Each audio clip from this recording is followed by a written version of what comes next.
समांतर श्रेणी के इस अध्याय में कुछ महत्वपूर्ण क्वेश्चन को मैं बताऊंगा इस वीडियो के अंतर्गत। तो पहला क्वेश्चन जो ऊपर स्क्रीन पर दिखाई दे रहा है, संख्या 300 और 400 के बीच की संख्याओं का औसत ज्ञात कीजिए। पहला क्वेश्चन इसमें दिया है यही, संख्या 300 और 400 के बीच की संख्याओं का औसत ज्ञात कीजिए। पहले लिखेंगे 300 और यहाँ 400, इसके बीच की संख्याओं का औसत ज्ञात करना है। तो बीच की संख्या होगी 301, 302, 303, 304। इसी प्रकार से जो अंतिम संख्या होगी 399 होगी। तो अगर हम देख रहे हैं, अगर यह समांतर श्रेणी बनती है तो औसत होता है पहला और अंतिम पदों के योगफल का आधा। तो अर्थात पहले हम चेक करेंगे कि जो श्रेणी बन रही है समांतर श्रेणी है या नहीं। तो डी हम चेक करेंगे, डी बराबर हो जाएगा 302 माइनस 301 बराबर 303 माइनस 302 बराबर 304 माइनस 303। हम देख रहे हैं डी का मान प्रत्येक दशा में 1 आ रहा है, इसलिए यह AP है। अब यह AP है तो इसका औसत हो जाएगा, औसत पहला पद और अंतिम पद के योगफल का आधा। 301 प्लस 399 बटा 2 हो जाएगा, बराबर हो जाएगा A 700 बटा 2, 700 का आधा हो जाएगा 350। ये आंसर होगा। क्वेश्चन नंबर 2 दिया है, संख्या 900 और 1200 तक के बीच की संख्याओं का योग ज्ञात कीजिए। क्वेश्चन नंबर 2 जो ऊपर दिखाया गया है, संख्या 900 और 1200 तक के बीच की संख्याओं का योग ज्ञात कीजिए। क्वेश्चन नंबर 2 हल करते हैं। यहाँ से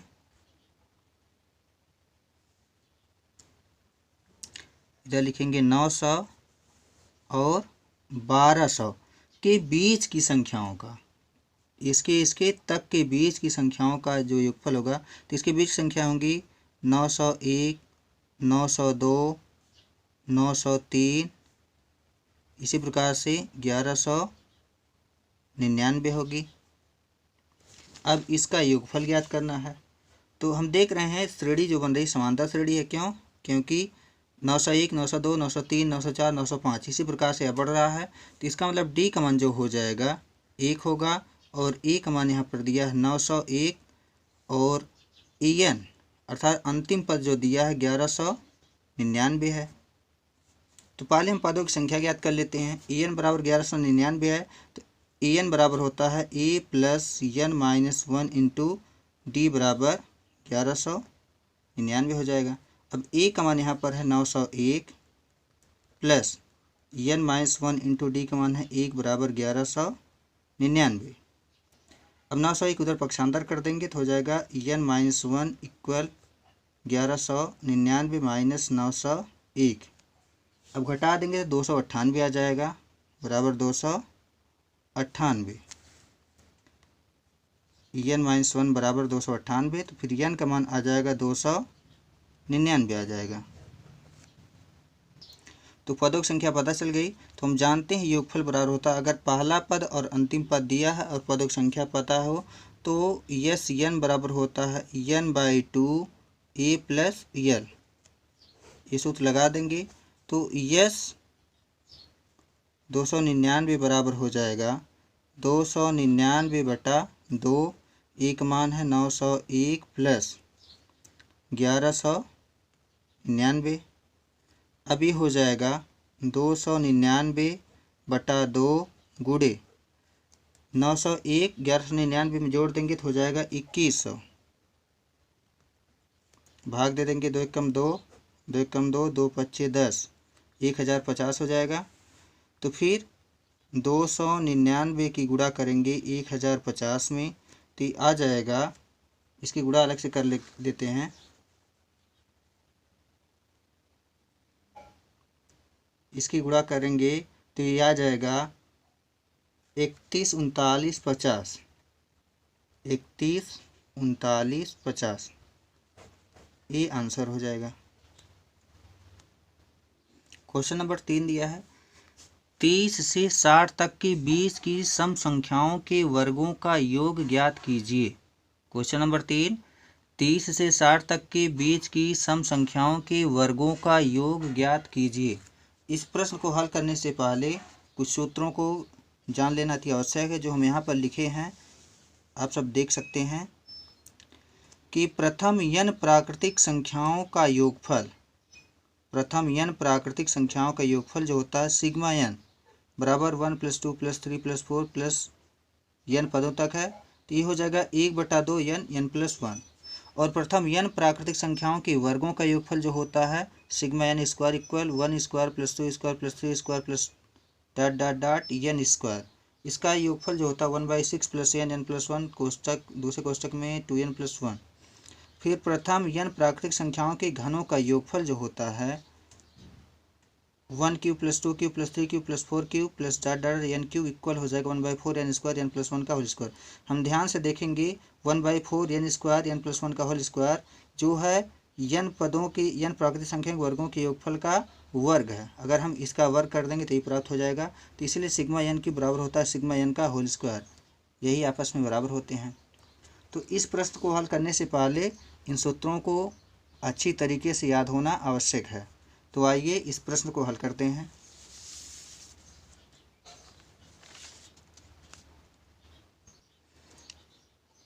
क्वेश्चन नंबर 3, क्वेश्चन नंबर 3 में जो है 30 और 60 के बीच की सम संख्याएं पहले याद करेंगे। 30 और 60 के बीच सम संख्याएं जो होंगी 32, 34, 36, 38, इसी प्रकार से होगी 58 तक होगी। अब इसके वर्गों का योगफल ज्ञात करना है, तो हो जाएगा 32 का स्क्वायर प्लस 34 का स्क्वायर प्लस 36 का स्क्वायर प्लस 38 का स्क्वायर प्लस इसी प्रकार से 58 के स्क्वायर, यही योगफल याद करना है।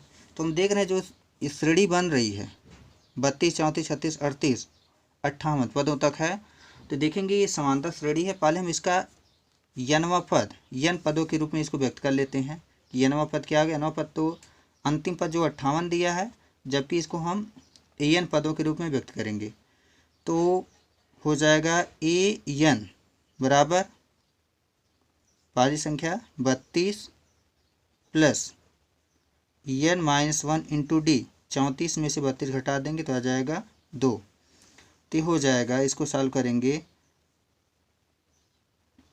32 प्लस 2n-2 बराबर हो जाएगा 2n प्लस 30 होगा।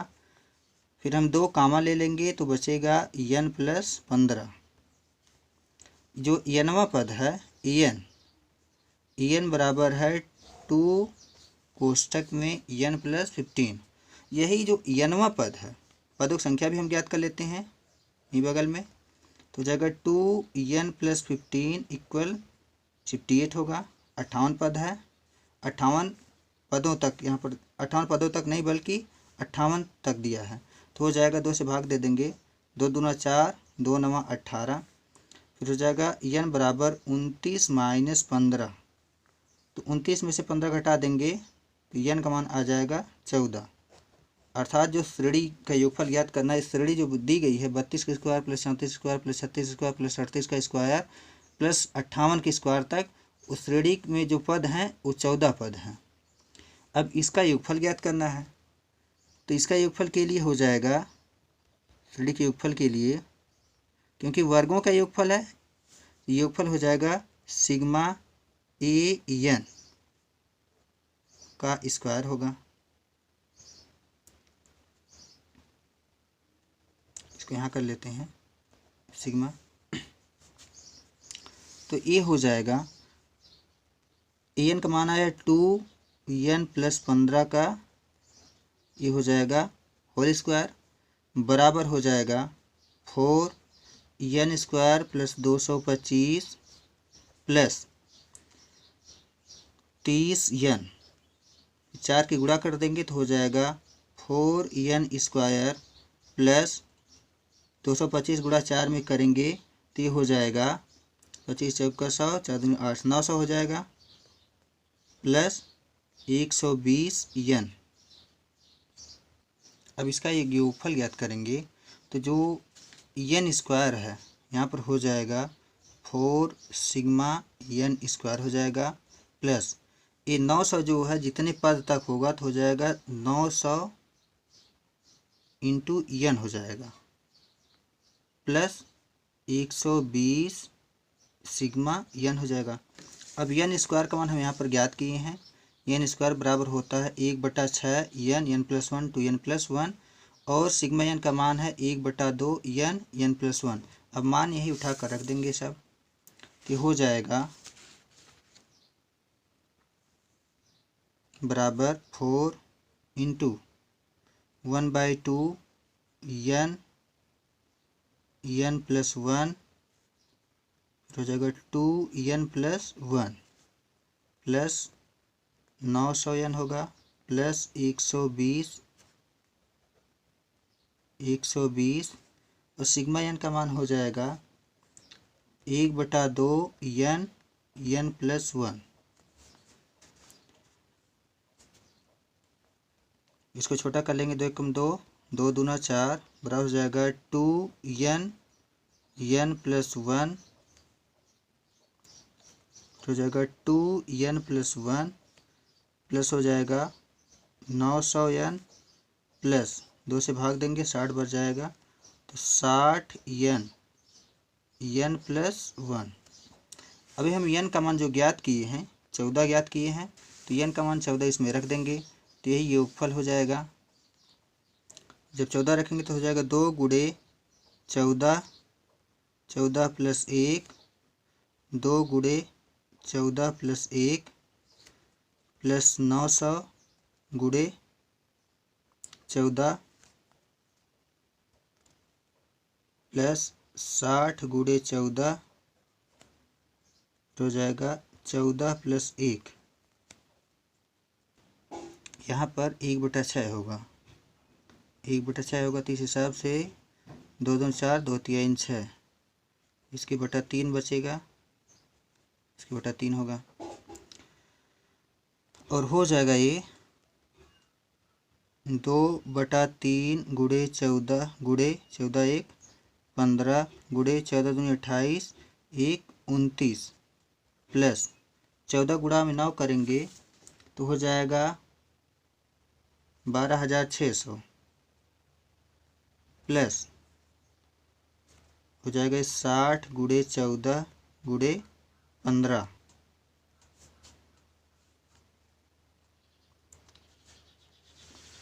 आगे इसको हल करेंगे 3 एकम 3, 3 पच्चे 15 तो ये हो जाएगा 14 दूनी 28